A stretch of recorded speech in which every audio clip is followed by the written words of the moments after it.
G'day guys, Googs here. Just did a live stream with Darran, who has the Facebook page Australia's Politics is in Tatters, and unfortunately the live stream didn't work out as well as I'd hoped without his voice, so I've deleted it. So instead I'm going to release this video of just myself, reflecting upon how did the Liberal Party win. Now, I've seen a lot of the media reports on this, and I've got some of my own thoughts on how the Labor Party actually lost the election.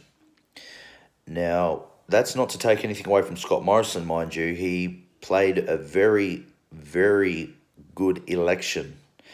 He was erudite, he had the answers, he had the stats, he had the figures, he was well prepared to answer the questions. Mind you, the platform he was running on was very similar to how the Liberal Party have essentially been running in the last 7 years. So I don't think it would be that difficult for him. Bill Shorten, on the other hand, was very, very, very short on actual substance. He had lots of lovely 2-minute quips. For example, there's going to be radical changes to the economy and the way we do taxation, the way we do franking credits, etc., etc., is very short on the actual hows and whys of it. And when you're talking about things that really affect people's lives, you've got to make sure you've got those facts and figures. Then he goes on to say, well, we're going to increase Medicare, we're going to increase funding to the hospitals, funding for infrastructure, but gave no detail onto how exactly he was going to do that. And there's a lot of people at the moment saying this is similar to the American election of 2016. I disagree with that. This is very 1993 for those of us who might remember it. It was very infamous for one event.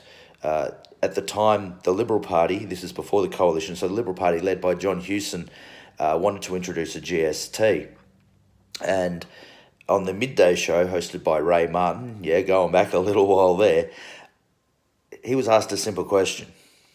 How much GST would be on a cake, a chocolate cake? And instead of, and then they broke it down, well, how much GST is on the flour and the butter? And instead of John Hewson just going, look, guys, that doesn't matter. Basically, once the baker gets the ingredients, he bakes the cake and then puts 10% on top of whatever the cake's worth. So the cake as a whole entity is what you put the GST on, guys. The baker doesn't put into effect the individual costing. So at retail, which is where we all care about it, you just pay 10% on whatever the cake was worth. Okay? Instead, he flundered and floundered and got all confused and giggled and acted like an idiot. And the Australian public went, you don't know what you're talking about, mate. You're what the hell? And of course, Paul Keating was the Prime Minister at the time, and Paul Keating absolutely gave him no quarter. Basically a double shotgun, 12-gauge shotgun blast to the face of John Hewson. And he lost the election. And at the time, he was that far in front in the polls that it looked a certainty the Liberal Party was going to win. Well, the same thing, I believe, has happened here. The Labor Party was in front in the polls. They should have won, but they were very short on answers. Because if you're going to take things away from people, you better make sure that you actually have all your I's dotted and all your T's crossed, because the people of Australia are going to go, no. I've worked hard all my life. I want to retire. I want my franking credits. I want my superannuation. I want my house negative geared. I want these tax breaks that I've spent an entire lifetime earning, essentially. And no, we don't want you to take it away. And that was a big problem, I think, for the Labor Party.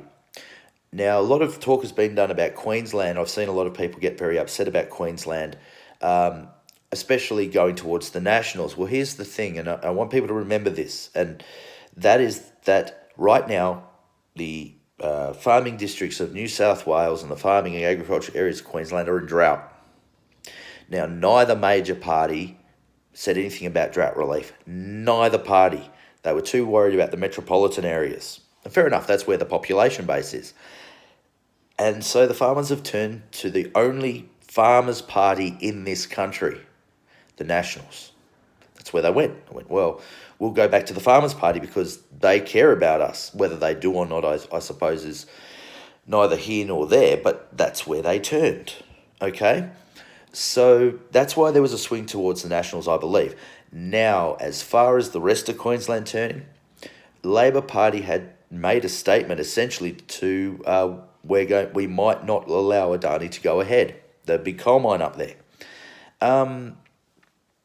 Now, as a Western Australian, I'm just thinking back, 15 odd years ago, if the federal government at the time had said, oh, look, we're not going to allow you guys to have all these mines, these iron ore mines.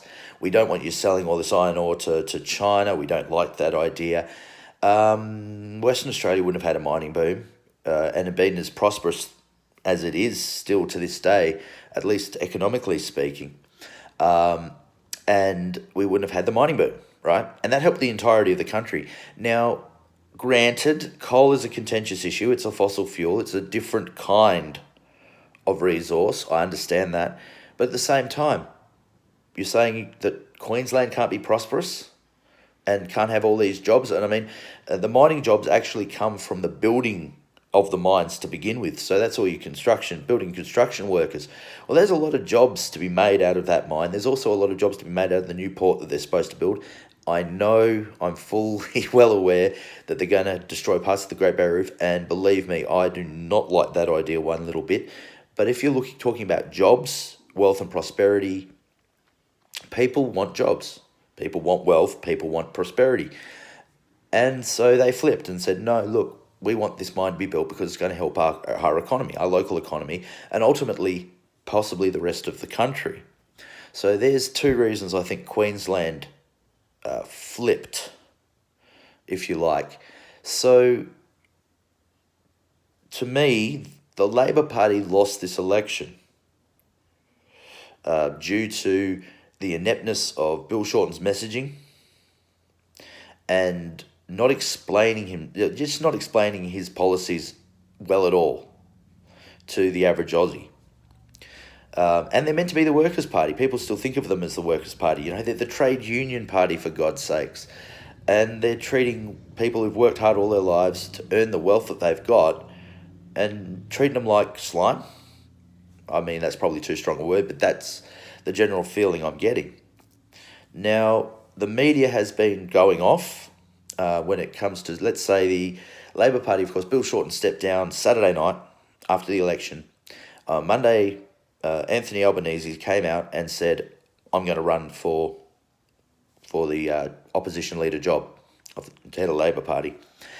Then the media started spruiking for Tanya Plibersek on Tuesday. Tanya came out and said, no, I'm not interested.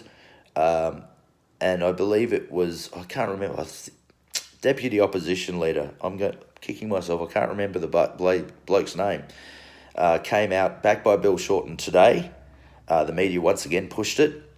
And it looks like that fella, not Corey Bernardi, he's bloody Conservative.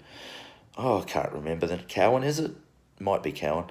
And he's dropped out of the race. And now Albanese's being backed by heavyweight Labor hitter in the caucus, Penny Wong, who, if you're an American viewer, you might think of someone like a Nancy Pelosi in the Democrats. She's the heavy hitter when it comes to that party. So it looks like we've got Albanese. Now, the great thing about Albanese is that he is well-loved and well-respected in the general populace. He's also more of a moderate, progressive type, okay? That doesn't necessarily mean that will equate to him not being more into social policies, because that's Labor's game and always has been Labor's game. But it might make it an interesting run in another 3.5 years for the next election. As far as Scott Morrison goes, we're going to have to see where he goes as Prime Minister. Jury's out for me. It's only been a few months into his prime ministership, and now it's sort of like a new start for him. Now he's been re-elected. The only major change I think I could see to the cabinet at this point would be Melissa Price. I can't see her keeping the environment portfolio. It'd be interesting to see who goes there if Melissa Price, if I'm right, Melissa Price is out. But yeah, Labor, you screwed yourselves out of the election. It was yours for the taking. Okay, you Hewsoned yourselves. You gave yourselves a Hewson, and that's nothing really to be proud of. So congratulations to Scott Morrison and the Liberal National Party. Commiserations to the Labor Party, and hopefully, Scott Morrison is a man of values, virtues, and principles, and we may have ourselves a good leader. However, given the fact that I really don't trust politicians, I'll leave the jury out, and if no doubt in future, if he starts making some major mistakes, you're going to see videos to that effect. All right, guys, I'm Nathan Gooks Fletcher. This is my drunk philosophy, and I will see you down the track. Uru.